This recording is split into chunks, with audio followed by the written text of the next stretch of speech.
Miología y osteología general del canino. Daremos paso primeramente a la osteología general del canino. El término esqueleto se aplica al armazón de consistencia dura que soporta y protege los tejidos blandos de los animales. Este esqueleto se puede dividir en tres partes: axial, apendicular, espláncnico. El esqueleto axial comprende la columna vertebral, las costillas, el esternón y el caput. El esqueleto apendicular está constituido por los huesos de los miembros. El esqueleto visceral o espláncnico está formado por varios huesos que se desarrollan en el parénquima de algunas vísceras u órganos blandos, por ejemplo, el hueso peneano del canino. El número de huesos del esqueleto de un animal varía según la edad. Los huesos se dividen generalmente en 4 clases según su forma y función.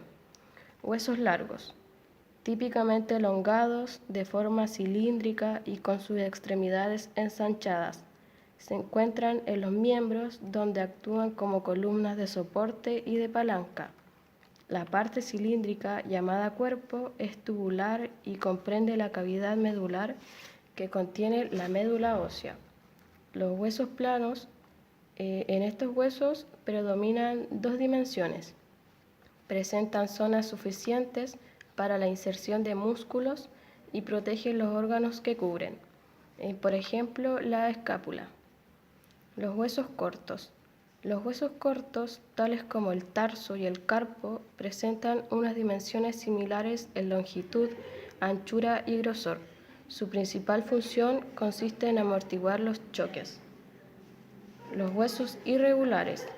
En este grupo se incluyen huesos de forma irregular como las vértebras y los huesos de la base de la cabeza. Son huesos impares y situados en la línea media. Los huesos del miembro torácico constan de 4 segmentos principales: el cinturón escapular, el brazo, el antebrazo y la mano. El cinturón escapular, cuando está completamente desarrollado, lo forman la escápula, la espina escapular, la apófisis coracoides y la cavidad glenoidea. El brazo contiene un solo hueso largo, el húmero. La extremidad distal del húmero está formada por el cóndilo humeral, que abarca el epicóndilo medio y lateral.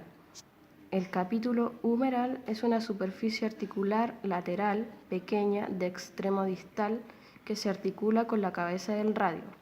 El término tróclea humeral se aplica a la porción larga localizada medialmente en forma de polea. En el antebrazo se encuentran 2 huesos, el radio y la ulna. Varían en cuanto a tamaño relativo y a movilidad. La mano, homólogo de la mano del hombre, está subdividida en 3 regiones: carpo, metacarpo y dedos. El carpo contiene un grupo de huesos pequeños, normalmente son 8, y se encuentran dispuestos en filas transversas. Una proximal, ya sea carpo radial, intermedio del carpo, carpo cubital y accesorio del carpo.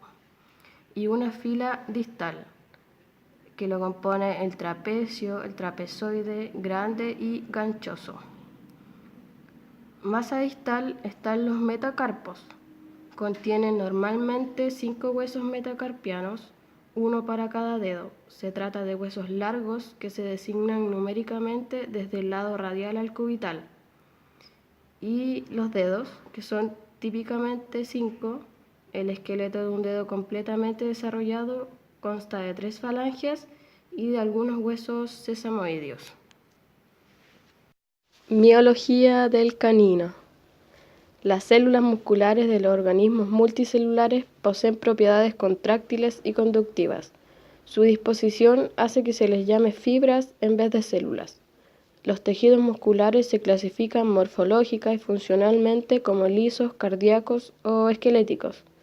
Cada fibra contiene miofibrillas dispuestas longitudinalmente en una matriz de sarcoplasma, que está limitada por una delgada membrana, el sarcolema.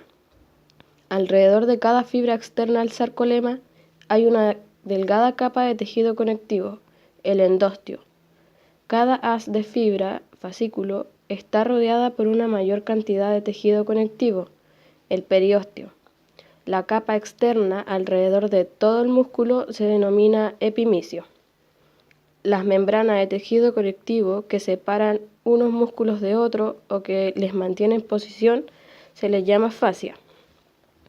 Las masas consolidadas de tejido conectivo en los extremos de los músculos forman los tendones, que se unen al periósteo del que surgen las pequeñas apófisis o áreas rugosas de los huesos. El tendón normalmente es más delgado que el músculo.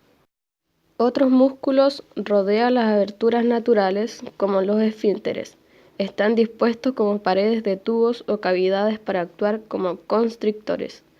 La unión del músculo que permanece más fija durante el movimiento se denomina origen, la otra inserción.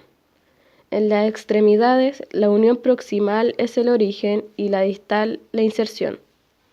Los movimientos producidos por los cambios en la alineación de los huesos son extensión, flexión, circunducción, abducción, aducción.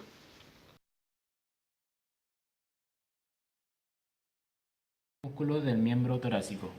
El estudio de los músculos se da según su origen, según su forma, según su inserción y según su función. Comenzaremos con una vista lateral y comenzaremos con la escápula.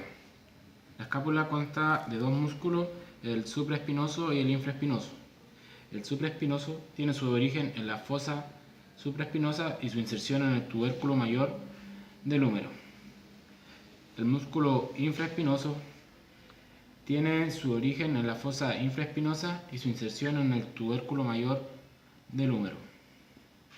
Luego tenemos el deltoide, que tiene su origen en la espina o acromio de la escápula y su inserción en el tubérculo mayor del húmero. Luego tenemos los músculos del bíceps braquial, que consta de 3 segmentos y uno accesorio.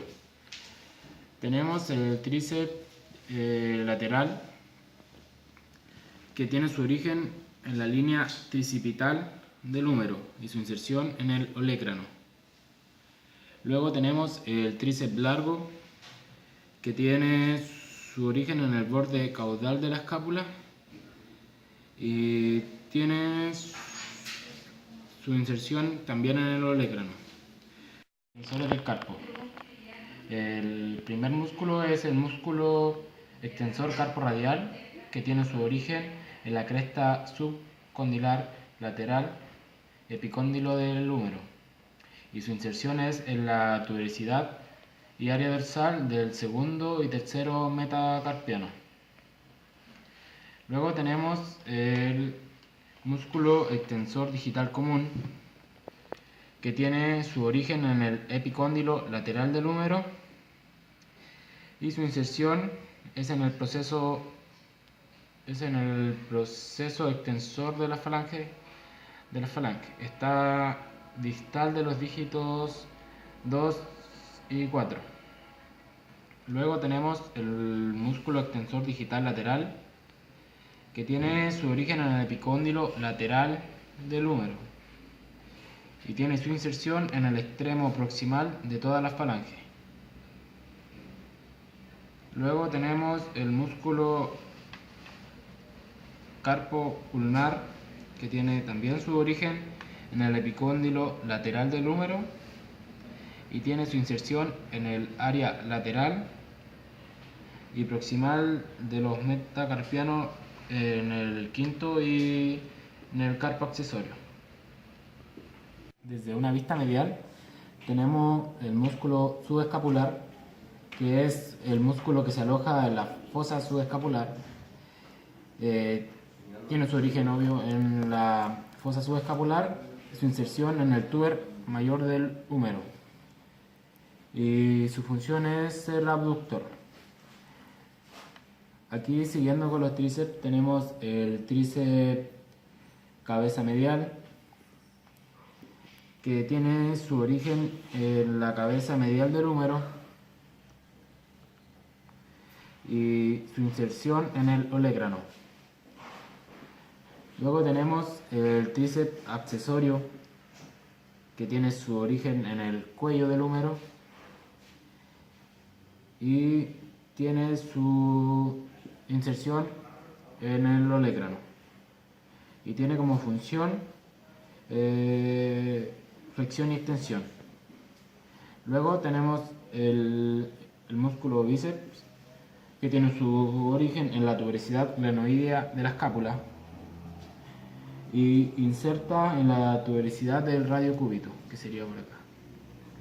Flexores del carpo. Desde una vista medial comenzaremos con el músculo pronator teres, que tiene su origen en el epicóndilo medial del húmero y tiene su inserción en el borde medial del radio y tiene como función la pronación. Luego tenemos el músculo flexor del carpo radial, que tiene su origen en el epicóndilo medial del húmero y tiene su inserción en el área palmar del segundo y tercer metacarpiano. Luego tenemos el músculo flexor digital superficial, que tiene su origen en el epicóndilo medial del húmero y tiene su inserción en la parte palmar de la parte proximal.